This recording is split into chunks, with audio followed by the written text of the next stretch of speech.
What's up, people? Welcome to your one-stop shop for the biggest wrestling stories this week. This is Wrestling Roundup Weekly. My name is Mex, aka WrestleManiac UK, and I'm alongside my co-host Ignacio.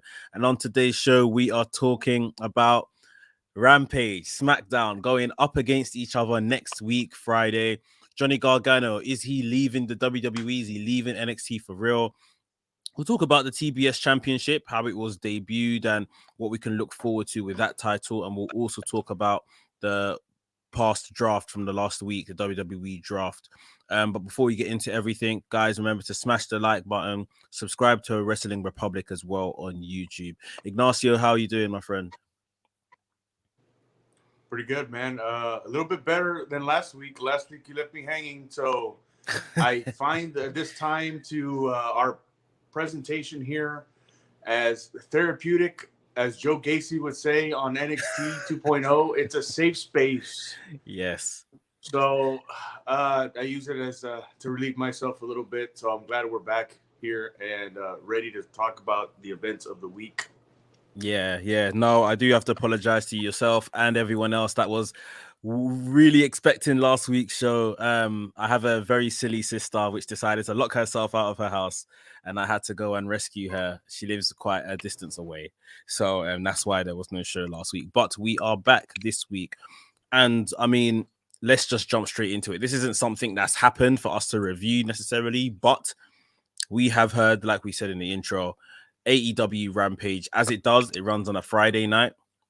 Next week, we are getting WWE Supersized Smackdown, where I believe the show is 30 minutes longer. It's going to be on FS1 and not Fox Sport itself.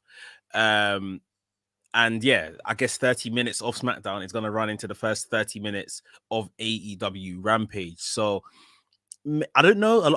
Some people have said obviously this is a purposeful move, like they're doing this on purpose. WWE. Some people have said this is them testing out maybe SmackDown going to 3 hours. Hope not.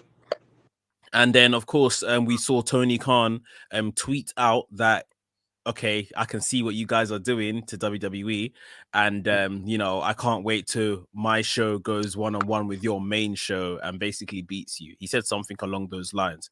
So obviously, like we're saying, this is the first kind of glimpse at a Friday night war, if you like. Ignacio, what is your thoughts on this? No, I mean it's just it may be WWE testing the waters to see if they can go to 3 hours. I think everybody would agree that would just be disastrous. And if Tony Khan really wants to compete with them in that type of platform and that kind of scenario or situation, that they're gonna have to book Rampage better. Because Rampage it's been one big match and then let's talk about it. Yeah. We have one big match and then 2-3 good promos or segments. It's been pretty solid, and then it goes into 2 okay or sometimes terrible or disastrous matches. So if they want to compete with SmackDown, which is whether they want to admit it or not, WWE, it's their A show. Yes, I agree. Right.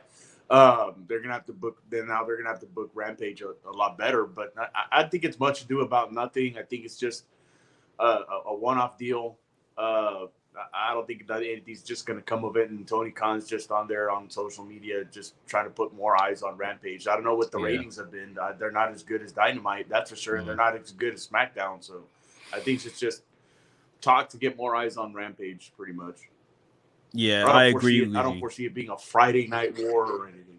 Yeah. I definitely agree with you. I think because maybe whatever's happening on Fox Sports, the actual channel next week, obviously that is why SmackDown's on FS1. And maybe being on FS1, there was nothing else following them. So they thought, okay, let's put on a longer show.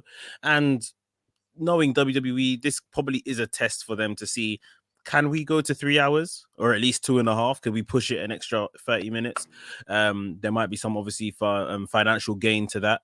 I think they're gonna get. Go on, sorry. Yeah, if they're gonna get the advertising and stuff like that, USA will give them a third hour, but I don't think they're gonna have the viewership. Yeah, that's one thing. If the third hour is going to run over AEW Rampage, that's when things can get a bit sticky. I'm not sure, because even as you're saying, how Rampage does need to get better, and we'll talk about that in just a second, because I totally agree. Yeah, Rampage is still probably better than whatever they're gonna put in the third hour of SmackDown. Yeah, well, what would have happened is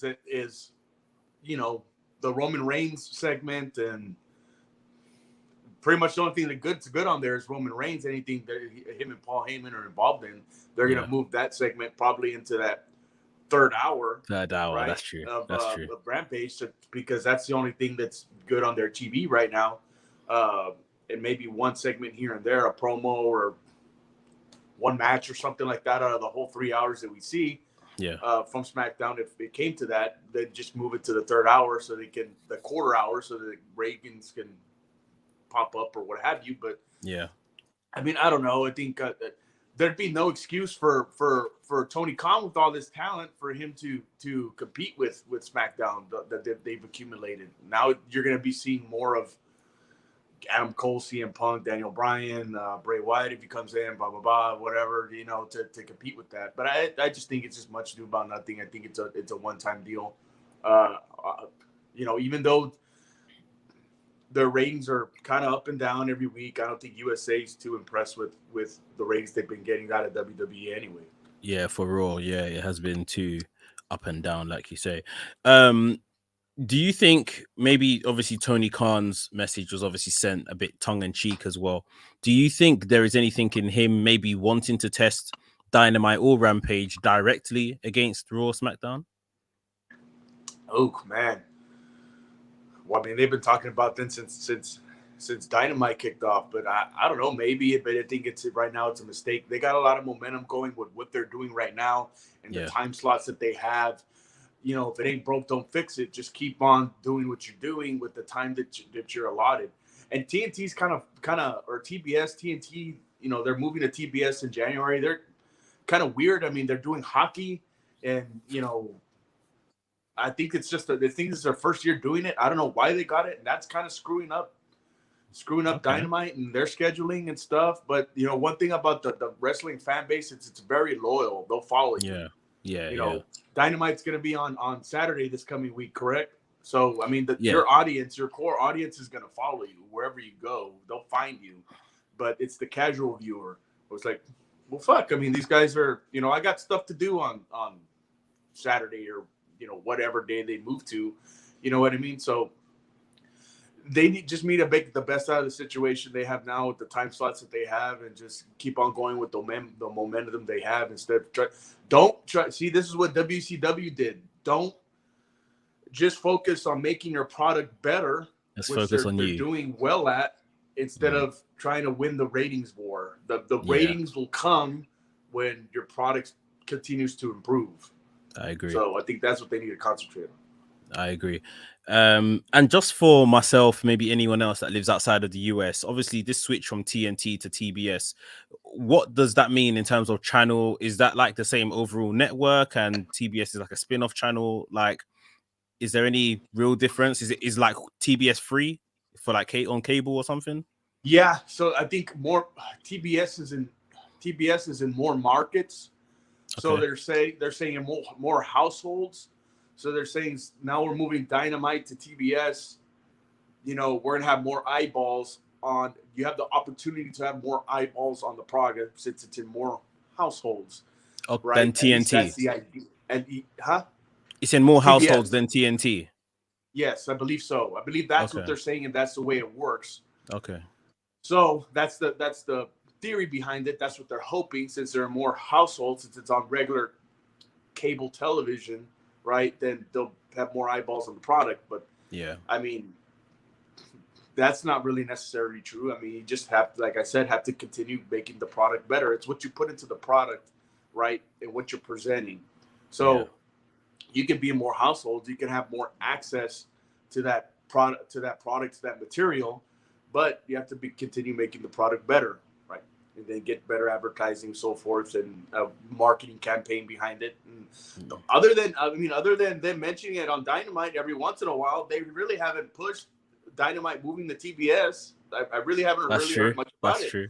So and then they came out, which we'll talk about later. They come out with the TBS title. So hopefully within the coming months. I mean, we're 3 months out. We're a whole quarter out from them moving to TBS. I mean, shouldn't they be pushing the product now? I mean, I don't know. I just find it kind of weird that they haven't really pushed it much in the past. Even with the coming months, they should. But even recently, I'm surprised they haven't really pushed it much.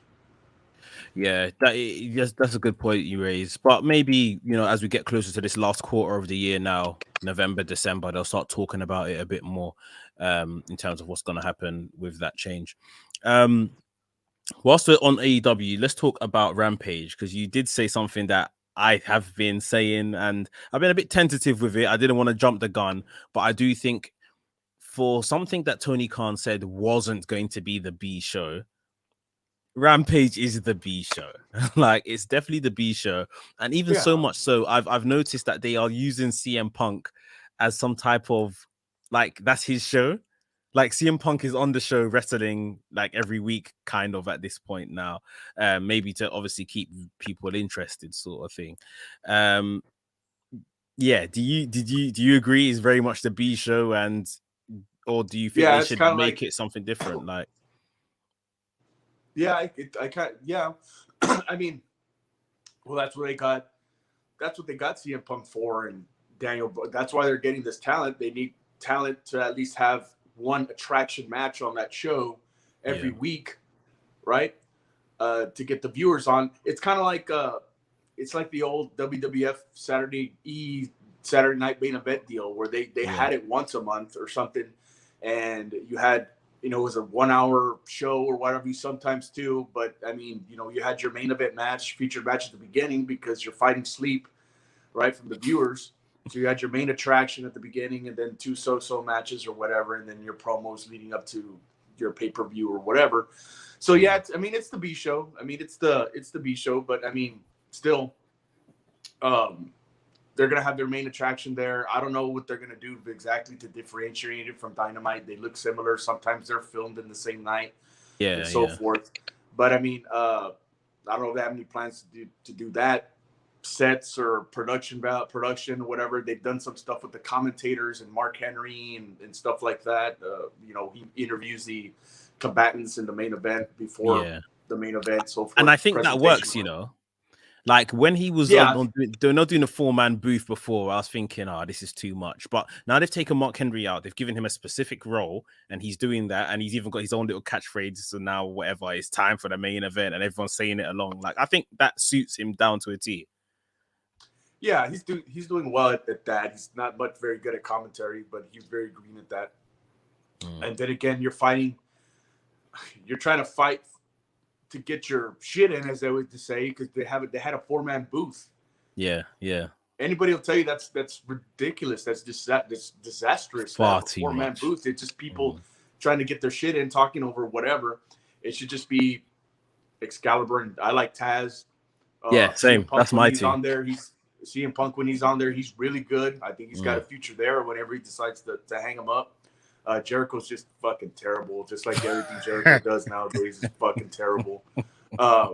Anything to do to get him on TV, right? But I mean, they'll probably try their hardest to differentiate themselves from Dynamite by trying different things like that. But yeah, you're right. It very much is the B show, but I think that's what it's meant to be. It's meant to be the B show and have one attraction match with a couple of promos leading into Dynamite and maybe the pay-per-view, and that's it. Yeah, that makes sense. They shouldn't make it to compete. They shouldn't make it to compete with SmackDown. That shouldn't be their objective. They should just keep it as is. I think they're doing fine with what they're doing there. And if TNT satisfied, then leave it alone. Yeah, I 100% agree. Cool. Let's talk about again. Let's stay on AEW for a minute, and let's talk about the TBS title. We saw Tony Schiavone and Aubrey bring it out and kind of parade it around, tell us about the whole move to the TBS network or channel in the new year, and that this TBS title is going to basically be the mid-card title for the ladies, if you like. And it looks just like the TNT title, just says TBS in it instead of TNT, which I didn't particularly mind. I do have an issue with the fact that it's physically bigger than the women's world title. The women's world title is very small, and I don't think that the mid-card belt should be bigger than the world title belt. Just aesthetically, it doesn't really make sense because we know the world title belt is the more, prestigious title. Yeah, exactly. But yeah, we'll hear your thoughts on that in a second. And yeah, they're going to do this tournament to determine who's going to be the first woman to win this championship. So obviously, we kind of knew this belt was coming. Now it's here. They're going to do this tournament.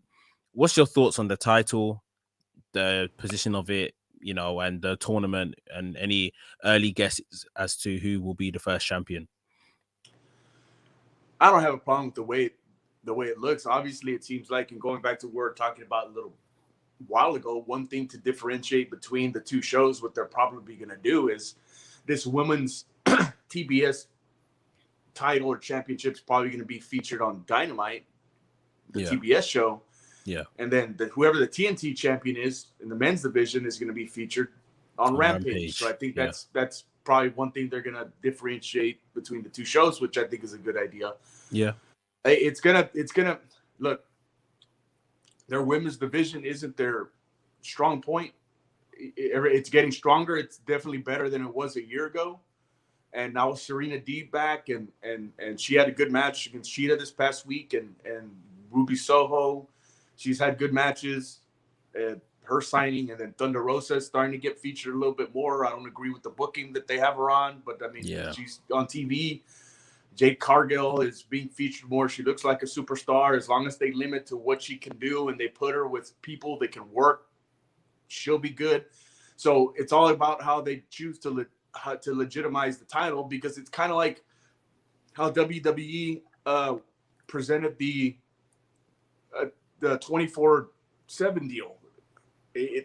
From the get-go, it was a comedy title, and it was presented as such, and maybe that was the intention, right? But if it was presented more seriously, if it looked more seriously, because it's the most horrible-looking belt ever made, then it would be taken more seriously. It's kind of like Nick Aldis, right? When he was the NWA champion for almost 3 years, right? Literally.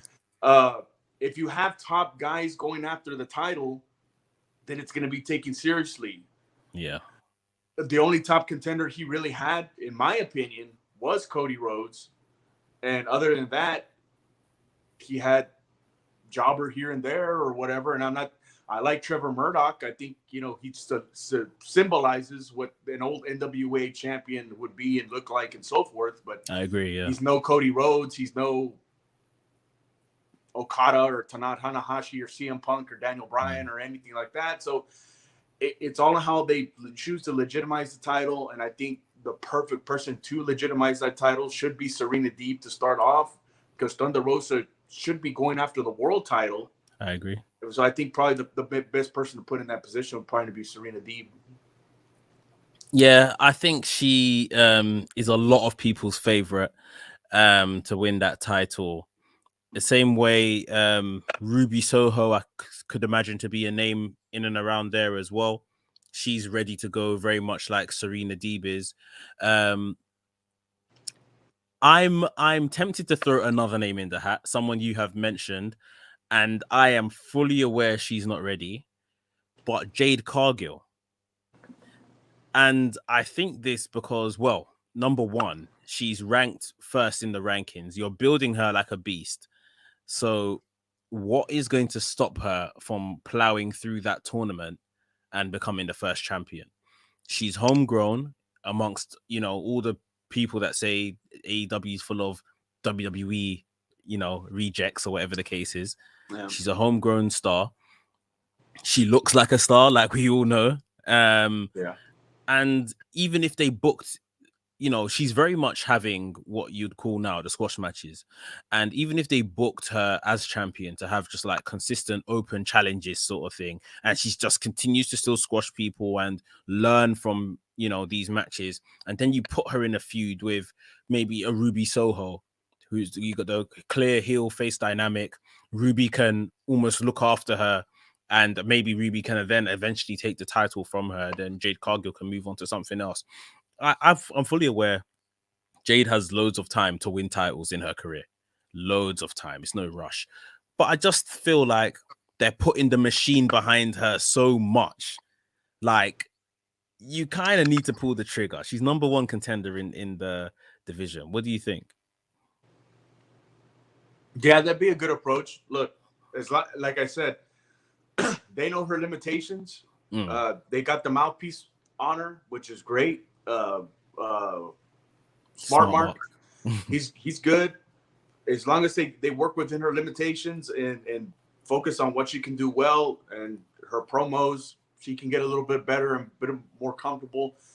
That's fine. I don't have it. And they put her with people that can work with her and make her look good. That's great. Then won't have any issues there. But where they made a mistake with the women's title was they put it on Riho, and it was nobody. Number one, nobody knew who the fuck she was. Number two, she's 5'4", 190 pounds. She's like 90 pounds or something. Yeah. Not believable whatsoever. So they flopped there, and that was a bad way to start off the women's division. Yeah. She might have been good in DDT or wherever the fuck she came from, Mud Show in Japan. But, I mean, nobody knew who she was here in the States or anywhere else. So Jade Cargill's been featured on TV constantly, either in a match or on a promo, so people will know who she is. At least the casual viewer will go back and say, damn, she's built like a brick shit house. Exactly. Yeah. She turns heads in airports. I mean, fuck. I mean, you see her at an airport, and even if you're not a wrestling fan, you're gonna be like, "Who the fuck is that?" I mean, who does she play for, or whatever? Or what movie is she in, or you know? So, I don't think that's too bad of an idea, and they can build stories around her and so forth. You know, that'd be another good option. I'm not saying no to it, but I just think from me being a wrestling purist and in a standpoint, then I'd really like Serena Deeb to start it off, but I don't have anything against Jade Cargill. I think somebody like Chris Statlander, even though I think she's good, I don't think it would be a good idea to start her off. She doesn't have the machine behind her, like you said, and anybody else. So it's gonna be Deeb, Thunder Rosa, which I hope not, because I think she really deserves to be world champion. It's going to be Ruby Soho or Jade Cargill. Those are, in my opinion, are going to be the top four, and I think they'll go with Serena Deeb. But I mean, who knows? Yeah. Serena Deeb will definitely be the safe option. Get the heel heat that she started to get now. Put on fantastic matches amongst all the ladies in that division. Bring them a long way. If they want to kind of change it up, because obviously they've got a heel right now as their world champion in Britt Baker. If they want to then put Ruby Soho as the TBS champion, so there's a face, that could work as well. But yeah, I like I say, Jade Cargill for me is the wild card for that title. But cool. Let's move on to the happenings in WWE, particularly Johnny Gargano and his contract situation. Now, I think it came out maybe about 3 weeks ago now that Johnny Gargano's contract is up at the end of this year. 31st of December is the last day of his NXT contract. No contract talks as of yet. And this past week, Johnny Gargano took out of his Twitter bio. I don't know how much stock anyone wants to put in this, but he took out of his Twitter bio the fact he's a WWE/NXT wrestler, and his Twitter bio just says professional wrestler or whatever the case is now. I also did see myself that he had put he posted a picture with all of his NXT titles that he's won, the men's world title, the North American title, the tag team championships. I think a Dusty Cup as well. Had he won the Dusty Cup? And he said, "What's next?" That was the caption on the post. So maybe he's playing a bit of games with everyone as well. But yeah, Johnny Gargano, especially with this new shape NXT, looks like he could very much be out of the door. Wasn't drafted either, which we'll talk about shortly. What's your thoughts on Johnny Gargano and if he is sticking around or if he should stick around?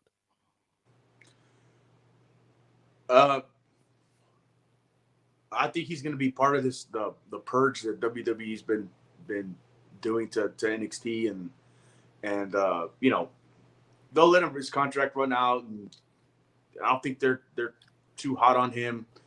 He's been nothing but he's been a comedy player for the past year or so.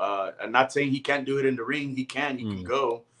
I like his style for the most part, but I just don't think they're going to put much stock in him. I think they're just going to let his contract run out and he can go do other things.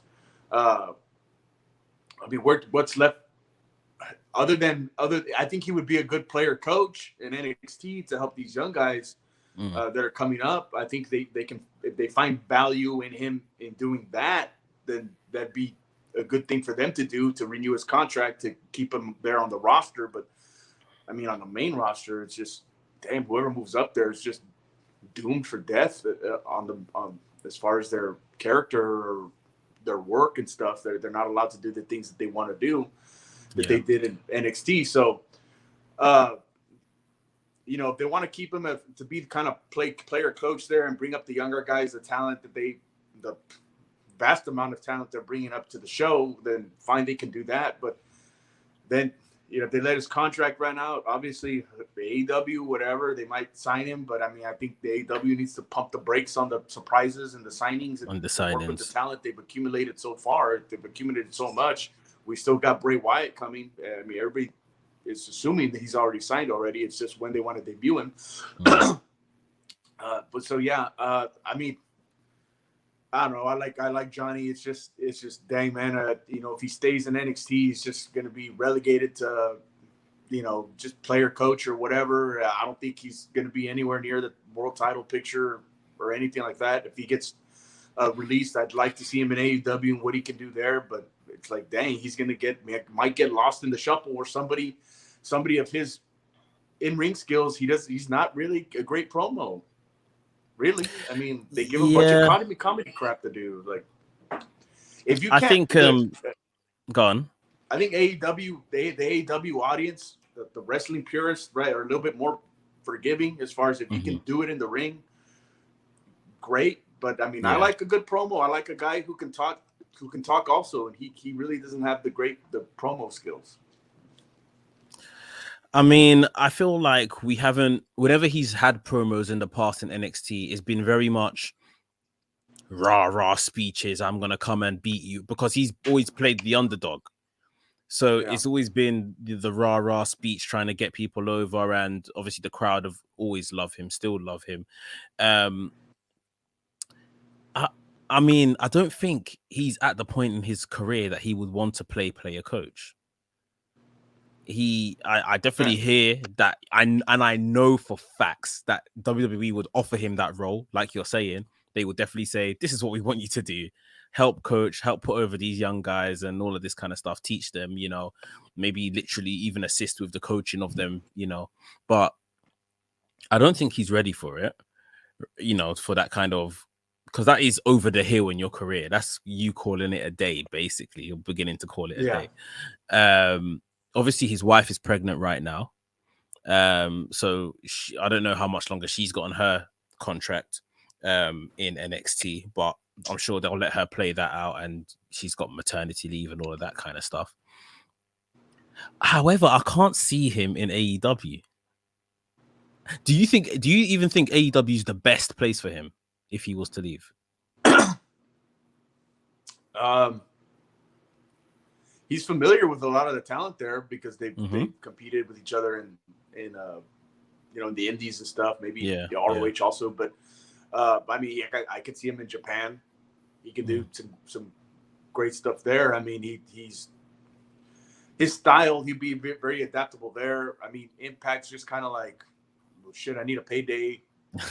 You know, there. You know what I mean? Yeah, come on. I mean, you know, they're not offering the money that these AEW or WWE or I don't even know. Maybe MLW is offering.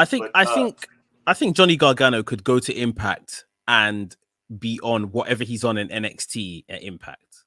Surely, like top, like he would be a top guy. He would be going after the main title straight away. Like, yeah. Well, yes. But I mean, but he'll get Impact. He'll get that money as well. I think he would, at least whatever he's earning at NXT. Because NXT, I'm sure, is a bit of a lower pay grade than main roster. So I'm sure Impact would pay him that. Like, if they're gonna bring in someone like Johnny Gargano, they'll have to, surely. Well, I don't know, but maybe. But I guess the good thing about Impact is a lot of the guys on Impact, most of them, they don't have exclusive contracts on an Impact. They still do indie stuff and Japan and all that good stuff. So, yeah, I mean, I see it. I mean, I can see him in Impact. He works with a lot of guys. He's worked with a lot of guys in AEW. I think he would flourish in Japan. But it's like WWE. He's just gonna have that player coach role. So I mean, it's just that's my opinion, right? I don't see him in the world title NXT title picture. Obviously, they're pushing this younger talent like Bronson and Braun Breaker and this Vaughn, this guy that's coming out. They're pushing these guys, so I don't see him around that situation, and I definitely don't see him excelling in the main roster unless they want to make him a comedy show. It's harsh. It is very harsh. They need to do something. Even the likes of Ciampa, I'm thinking, what are they going to do with Ciampa? Because Ciampa's champion right now, but we all know that they're setting up at least the likes of Braun Breaker to beat him. So how about, when are they really going to? What are they going to do with Ciampa once he's lost his championship? He's surely going to be in the same position. I think he's going to be I think he's player coach. I mean, unless he finds another deal with getting my charger here, Beeks. He's right. I'm getting my charger here. I'm sorry. That's cool. That's cool. Same thing. I think he's going to be player coach. I don't see him. Again, would he be an asset to AEW? Yeah, of course. But I mean, they got Bobby Fish. He's no spring chicken, but Bobby Fish is up there in age. I mean, basically, I think he would probably play the same role over there. So why not maybe stick to WWE NXT and just probably get a little bit more money for it? I think Ciampa would be ready to take on the player coach though, because of the injuries he's had.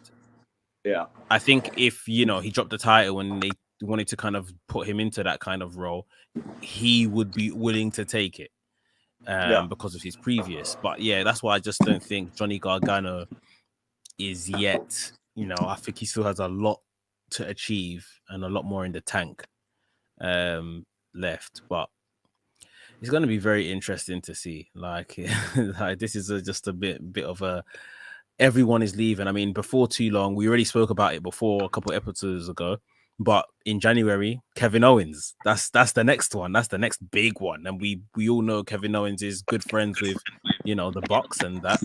So that would be him surely walking straight over into AEW. But yeah, this, like you said, it's like a revolving door almost of people just leaving now. Just there's nothing left for them at WWE. No, I doubt. We brought up Kevin Owens. You brought up Kevin Owens, and he's another one where I think unless he wants to play player coach, there's really nothing for him to do anymore on the main roster or in NXT for that matter, unless they want to do like kind of Samoa Joe situation. When he goes down there, he's on top for a little bit to put the young guy over, and then after that, but there's really nothing for him to do there. And I think he'd be another great addition to AEW, but it's just, I think they need to pump the brakes on the signings for a minute and the surprises and stuff, because it's kind of like what ECW back in the day. ECW, every show, pay-per-view, whatever they had a surprise, and for a while it just becomes kind of dormant and stagnant. Pump the brakes, leave the surprises alone, leave the signings alone, work with the talent you have, and then go from there. Unless Kevin Owens, he's perceived, in my opinion, as a person that actually saved his money or saving his money. Yeah. I think he can go a little while without even competing he's had a lot of injuries, knees and so forth, bad knees and everything, shoulder, whatever. He can rest for a little while and maybe AEW will bring him in, or Impact, or go to Japan, although somebody who's had injuries of his nature and his magnitude, it'd probably be a rougher style for him in Japan. I think Yeah. maybe he'd do well in AEW, but he would do very well from taking a little break, a little rest. That's true. The only reason I'm not completely I'm not 100% that Kevin Owens will leave is because, like I think we said before, we know Kevin Owens has always been a through and through WWE guy. Like, he said this so many times. When it came to Monday Night Wars, he was never interested in WCW. WWE, WWF was always his thing growing up. So now he's there. I don't know if that will be enough to keep him there, despite his booking being, basically non-existent for the past year plus. Yeah. The last thing of relevance he done was Roman Reigns at the top of this year. Back end of last year. Hasn't really done anything of relevance since then. So depends how much he thinks he's got left in the tank, how much he wants to offer this new rebirth of wrestling, if you want to call it that, with AEW. But of course, on top of all, his best friends in the Bucks, Adam Cole, are all over there having the time of their life right now. So I can only imagine he wants to join them. Well, I mean, it comes down to he's made enough money, I assume, in WWE. So, I mean, it's just kind of like, I've made enough money. I'm mad I can afford to take a little bit of a pay cut and go have some fun with my friends, if that's his attitude or if that's the way he wants to see it. And also, there's there's people there he hasn't been in the ring with in AEW. True. Some good matchups there. I don't know if he's ever wrestled Kenny Omega before. Not that I've seen, no. Or Hangman Page, think so, maybe. I'm not too sure. Then they got that crossover with Japan, so there's some lot of interesting matchups that probably could see there, but And he's very much a family man. And with the reduced schedule of AEW, like right now, they don't have any house shows or anything, do they? It's just very much TV. So he could have more time at home. I don't know. Well, I assume maybe his family have moved from Canada. They live in Florida now, maybe. Oh, but I'm not sure. But yeah, I'm sure him just having more time at home anyway will appeal a lot to him. Because he does come across like a very, I'm a family man, like I put them first, all that kind of stuff. But yeah, that is, the latest in terms of contracts. Like we said, Kevin Owens is January 2022. Johnny Gargano's December 2021. It's going to be very interesting to see what happens with those guys. But let's talk about the draft. This past week, we saw guys move from SmackDown to Raw to SmackDown. A lot of, tag teams split up. A lot of maybe non-important moves. Some moves are more important than others. What was your general thoughts of the draft and any moves that thought were good ones?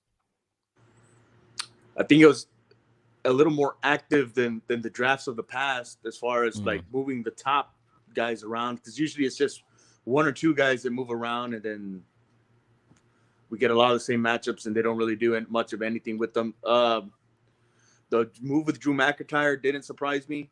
Yeah. Looking at the draft, we can tell that this Saudi show that really nothing much is really going to change, or whatever, as far as the changes they've made with the draft. I mean, Becky Lynch is going to go to Raw along with Bianca, correct? So she's going to keep the title, I think, and then her and Charlotte are going to do a title swap, just like they did with I hate that. They did it last year with New Day, the Street and Prime Profits Time. and New Day. Yeah. Okay. The Street Profits So and New deal. Day. But I like Seth Rollins on Raw because I think he can bring the best out of Big E if they decide to put him up with Big E. Yeah, I agree. They can work with them there. He needs top talent who can go to work with them. He's a good promo. Some of the things that surprised me were the moves from NXT to the main roster. Ridge Holland.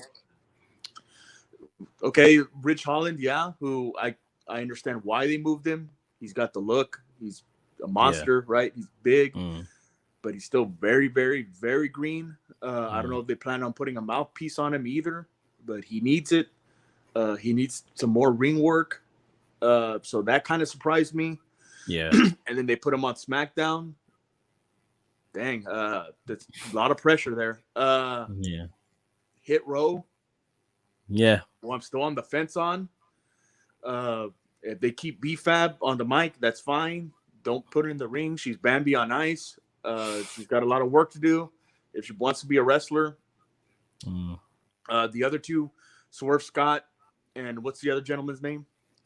Top Dollar and Adonis. Top Dollar. Ashanti the Adonis.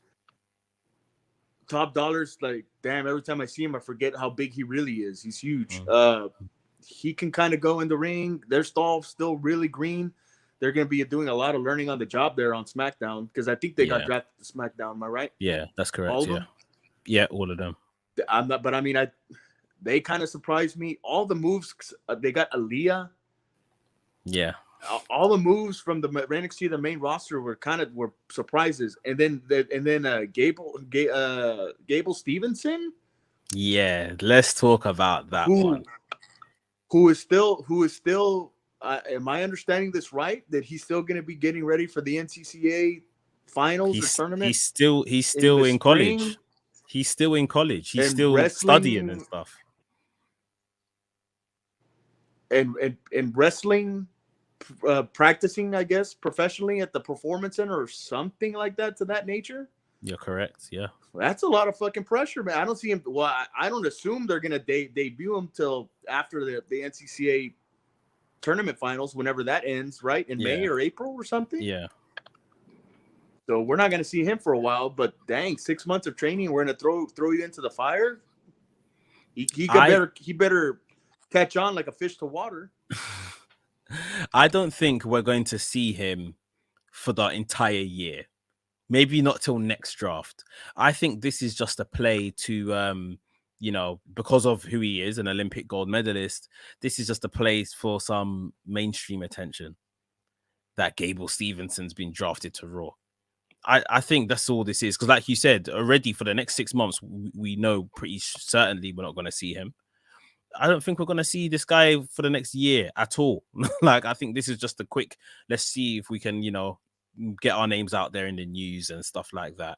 Gable Stevenson, Olympic gold medalist, signs to WWE Raw, and we'll take it from there. Get some eyes on the product. Yeah, I agree, because it's just like, how much training has this guy could have had, if any?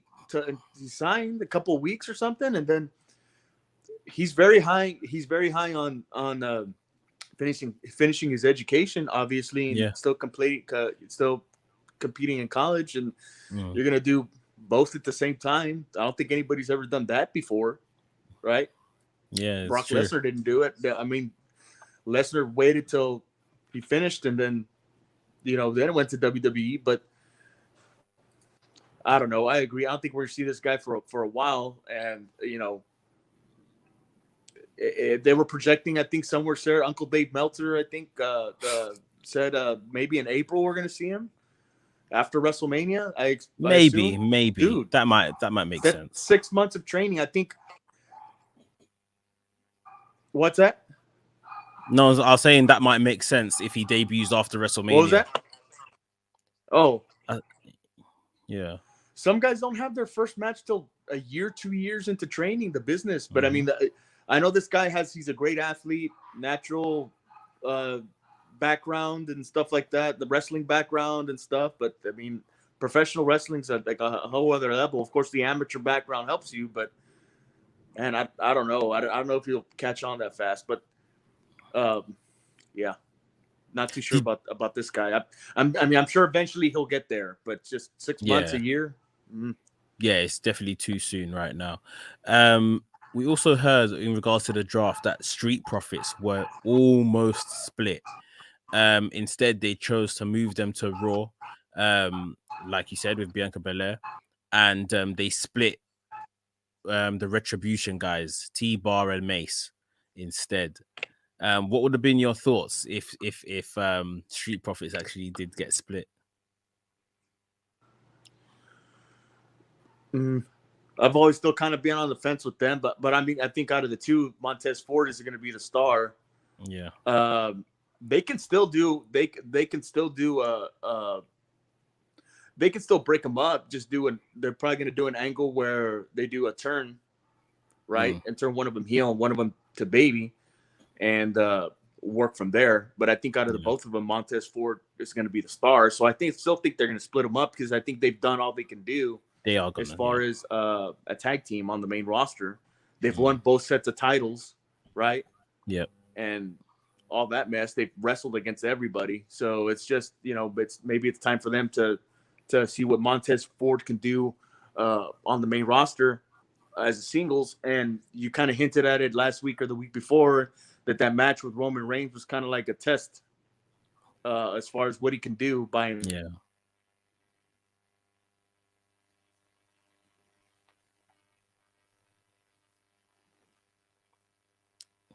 Oops,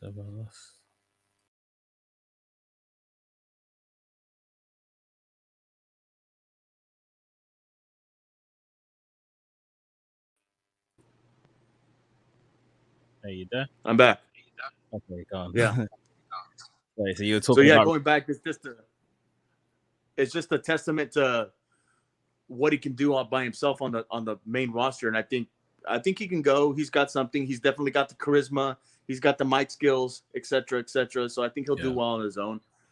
Mason T-Bar, fucking disastrous. It's going to take a act of God to get some fire behind them. It's just fuck. Well, they're done now. Shit, was it not? It was stupid, but I think now the good thing is that they've released Dijakovic. Now, if they let Dijakovic even do, half of what he's able, in Dijakovic, you at least have a very tall, big man, which they like, which can actually wrestle.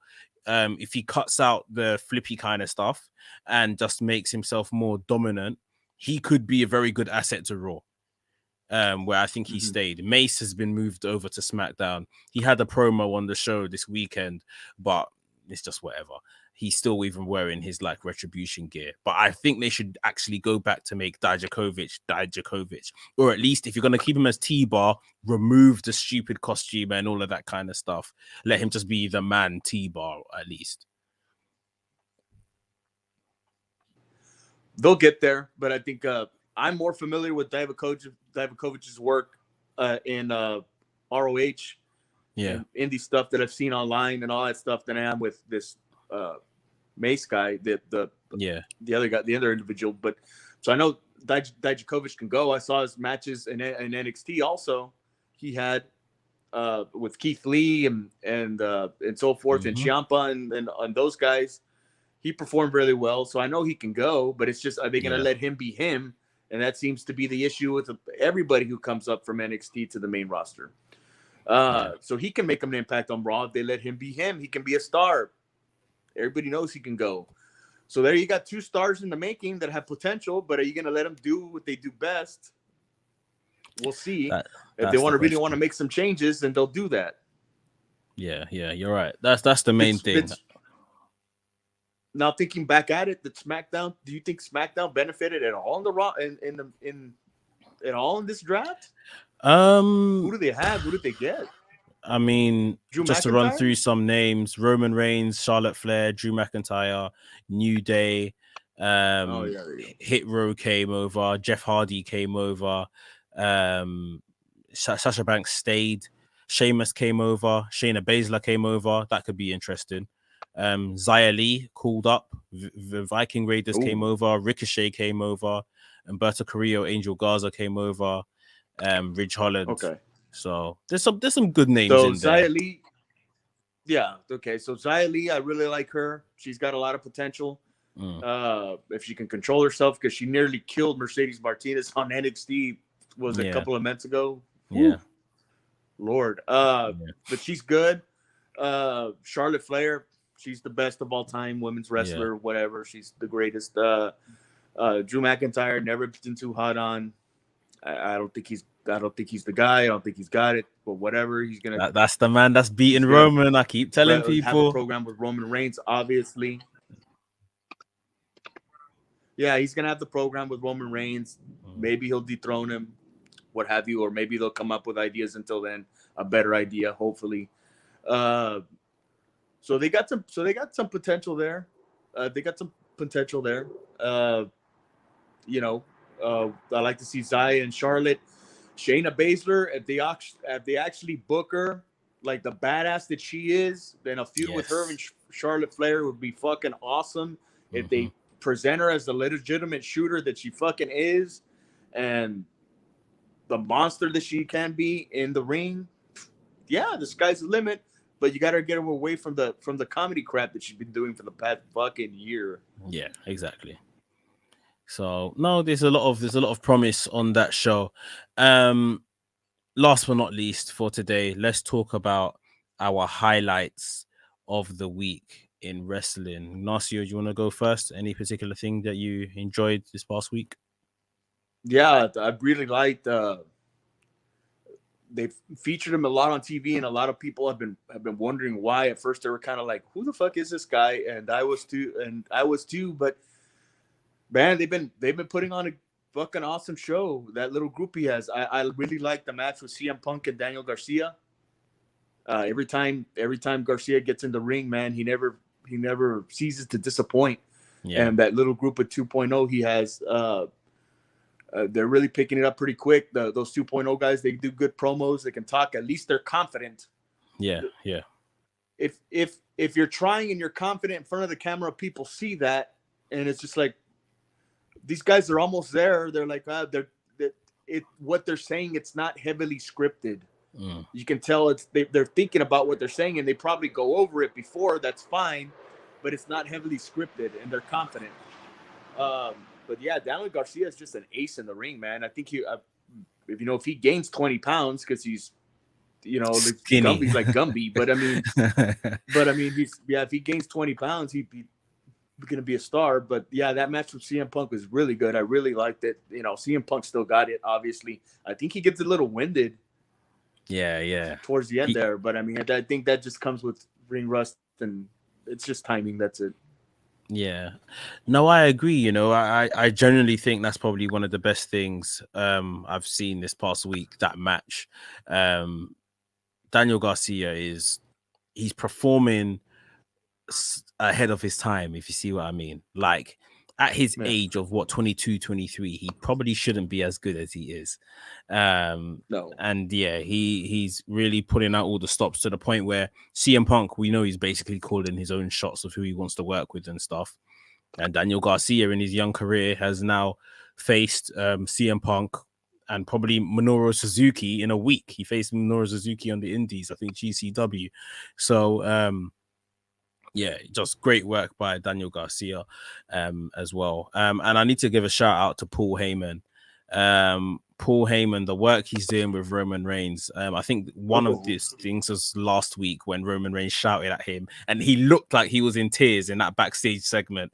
When Roman was saying that, Brock Lesnar, he's setting him up basically against Brock Lesnar. And then this past week when Roman basically told Paul Heyman in the ring to tell Brock Lesnar that Roman Reigns is gonna win, and Paul cut that promo right down the lens to the camera. I think just Paul Heyman and his everything he does, his cadence, his performance, and anything he's just raising the story level by 10. This is a match which we've seen 100 times, Brock Lesnar versus Roman Reigns. But this time, because of how Roman's been built in the last year, Brock Lesnar coming back, Paul Heyman in the middle of the two men as well, it just seems like a whole new story that we haven't seen before. And yeah, I just think he's just doing a lot in terms of everything Roman's doing and doing very well, and just even himself and carrying this story. I think it's just been excellent.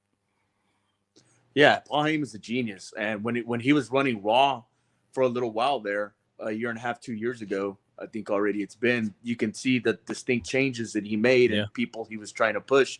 I mean, he put Buddy Murphy on and Aleister Black, Malachi Black now, but Aleister Black at the time, he put them on TV together, I think, for like 6 weeks in a row or something. But that was fine because the matchups were good. They were getting TV time. People were getting to know them, right? So he if they let him run with SmackDown or Raw or whatever, man, the sky would be the limit for a lot of the guys that are there. But he's limited to what he's doing with Roman Reigns. But yeah, Paul Heyman's a genius. It doesn't matter the guys you put together. We've, like you said, you put together this. We've seen Roman Reigns and Brock Lesnar several times already, but it doesn't matter because now the story's different. Yeah. The roles have changed. The people around them have changed. The stakes have changed. So it doesn't matter how many times they wrestle together. It's the story you put in front of them, around them, and so forth, and the people you put in front of them and around them. And as long as you have Paul Heyman involved, nothing can go wrong at this point. Yeah, hopefully they just keep giving between Paul Heyman the creative freedom to manage what Lesnar's doing, what Roman's doing. Those guys obviously will bring a top performance. And all of a sudden, a Saudi show, which generally people don't care about watching for all kinds of reasons, it's at least got a main event, which is, you're looking towards seeing the outcome. I think we all know what the outcome will be, or at least the match is something that we can get invested in to a certain degree. But yeah, guys, that has been Wrestling Roundup Weekly for another week. That's the show. We hope you have enjoyed it. Thank you for joining us. Please remember to smash the like button. Remember to subscribe to Wrestling Republic as well on YouTube. And we'll be back same time next week. Ignacio, any last words before we get out of here? Nothing much, man. Smash that like button. Be engaging. Comment. Send us some comments. Maybe some stuff you'd like to hear or like to see. Sorry for the technical difficulties and the mobility around my establishment here, but hopefully we'll have a good week of wrestling and more good than fucking terrible. Yeah, and then we'll come here same time next week to chat about it, guys. Thank you very much again for joining us, and we'll see you next week.